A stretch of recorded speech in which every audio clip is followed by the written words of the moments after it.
मध्य प्रदेश नहीं पूरे देश भर में अलग अलग घटनाएं आ रही हैं। महिलाओं के एक्स्ट्रामैरिटल अफेयर निकलते हैं, फिर वो प्रेमी संग मिलकर अपने ही पति की हत्या कर देते हैं और अलग अलग ट्रेंडिंग तरीके से ही हत्याएं सामने आ रही हैं। क्या लगता है, पहले तो हम देखते थे कि रेप की घटनाएं या फिर दहेज प्रताड़ना तक की घटनाएं सीमित हुई थी, लेकिन अब हत्या तक जहाँ पहुँचना, क्या लगता है कि ये इसके पीछे जिम्मेदार कौन है और ये घटनाएं क्यों हो रही है?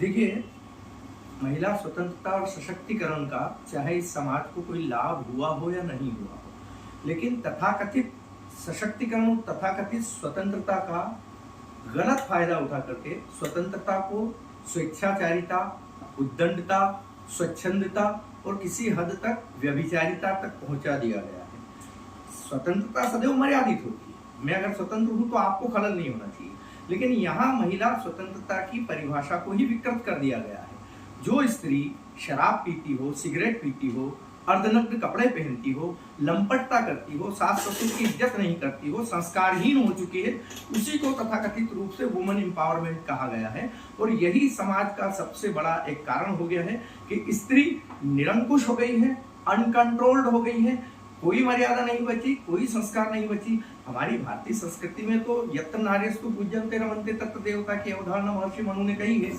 लेकिन रामचरितमानस में यह भी लिखा है कि महावृष्टि चली फूटी कियारी, जिम स्वतंत्र भई बिगड़ही नारी। नारी को जरूरत से ज्यादा स्वतंत्रता दे देंगे तो वो बिगड़ जाएगी, पथभ्रष्ट हो जाएगी। और पथभ्रष्ट करने में तकरीबन पूरे समाज का, पूरी प्रशासन का और पूरे तथाकथित जो फेमिनिस्ट लोग हैं, ये नारीवादी संगठन है, वो है राजनीतिक तौर पर, ये सारे के सारे मिलकर के सिर्फ एकमात्र जो भारतीय संस्कृति की सबसे मजबूत संस्था है परिवार, उस पर आघात करके, उस पर प्रहार करके उसको नष्ट भ्रष्ट करना चाहते हैं। और एक तरफ 65 कानून महिला के लिए हमारे आईपीसी, सीआरपीसी, बीएनएस, बीएनएसएस पे है, और दूसरी तरफ पुरुष के लिए एक भी कानून नहीं है।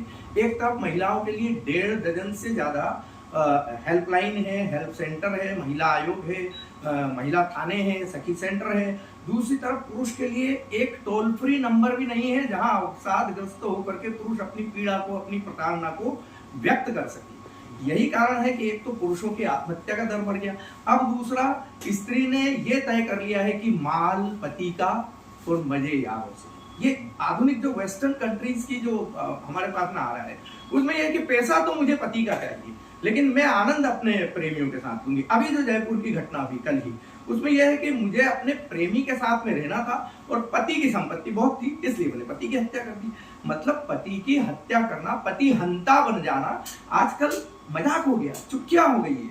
मतलब प्रेमी के साथ मिलकर के पति को टुकड़े काट के, 18 टुकड़े काट करके अब नीले ड्रम में भर दो, तो कहीं पति के टुकड़े करके 7 फीट किचन में गाड़ दो।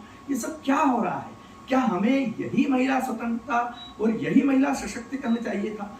अब आप ये जो इसके पीछे इम्पैक्ट ये है कि पिछले 78 वर्षों से हम स्त्री के बारे में जो रामचरितमानस में लिखा है ना, झूठ ही देना, झूठ ही लेना, झूठ ही भोजन, झूठ चबेना, इतना झूठ बोल रहे हैं, इतना फरेब कर रहे हैं। झूठे एनजीओ जो अभी वर्तमान सरकार ने, मोदी जी ने करीब 2500 एनजीओ खत्म किए हैं, मैंने भी उनसे लेटर कॉरेस्पॉन्डेंस किए थे। नारी संगठन, महिला संगठनों को विदेशों से करोड़ों डॉलर मिल रहे थे, इसीलिए कि आप झूठ फैलाओ भारत में कि भारत की स्त्री जो है शोषित है, पीड़ित है, प्रताड़ित है। कहाँ भाई? Equality before law, equal protection law हमारा संविधान बोलता है, और फिर भी पुरुषों के साथ में इक्वलिटी नहीं है, पुरुषों के साथ में कानून समानता का व्यवहार नहीं करता है। तो महिलाएं तो दंड हो गई है, बेशर्म हो गई है, बेहया हो गई है, बदमाश हो गई है, बदचलन हो गई है, और इसी को तथाकथित रूप से वुमेन एम्पावरमेंट कहा जाता है। आपका नाम? अशोक दशोरा, अध्यक्ष संस्था पौरुष, इंदौर, मध्य प्रदेश।